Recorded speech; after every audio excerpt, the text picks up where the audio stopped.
Greetings and good health. I am Dr. Jerica Sarko, a pediatric and family wellness chiropractor. This is your lifeline to vitality, where we discuss ways to cultivate family wellness.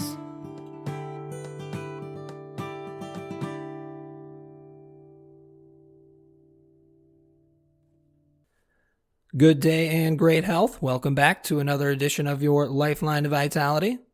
Today on the podcast, TMJ and the upper cervical spine. In the upper cervical spine, there are four main structures to focus on. They are the foramen magnum of the occipital bone, the atlas vertebra or the first cervical bone, the axis vertebra or the second cervical bone, and the brainstem of the nerve system. The brainstem exits from the foramen magnum. The atlas and axis bones protect and surround the brainstem. The brainstem connects all the nerves from the brain to the nerves of the body.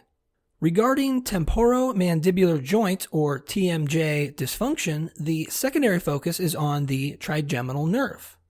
The trigeminal nerve, specifically the mandibular and maxillary branches, supply function to the muscles of mastication or chewing, cheek, tongue, lower jaw or chin, throat, part of the ear, upper jaw, and the roof of the mouth.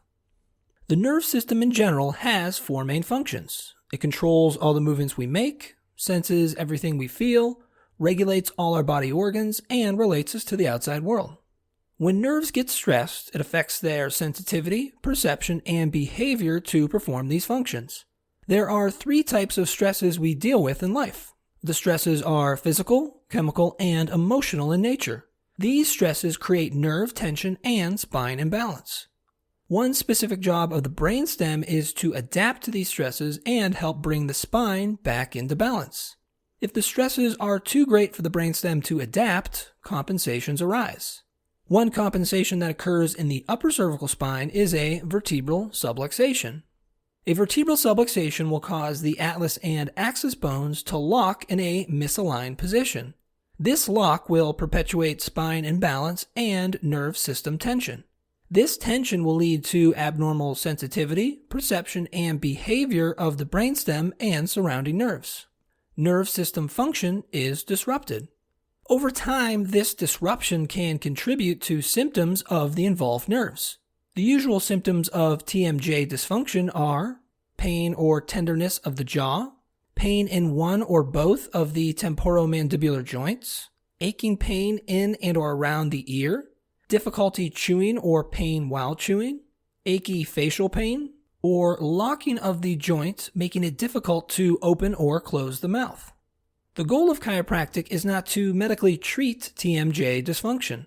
The aim of chiropractic is to correct nerve system tension and spine imbalance. Chiropractors correct this by adjusting the vertebral subluxation of the upper cervical spine.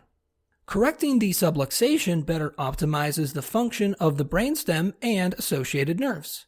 The nerve system overall can sense, perceive, and behave at a greater potential when a vertebral subluxation is corrected.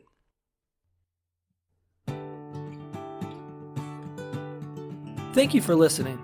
For even more information on how chiropractic can benefit you and your family, please check out my website, ohiospecific.com. That's ohiospecific.com.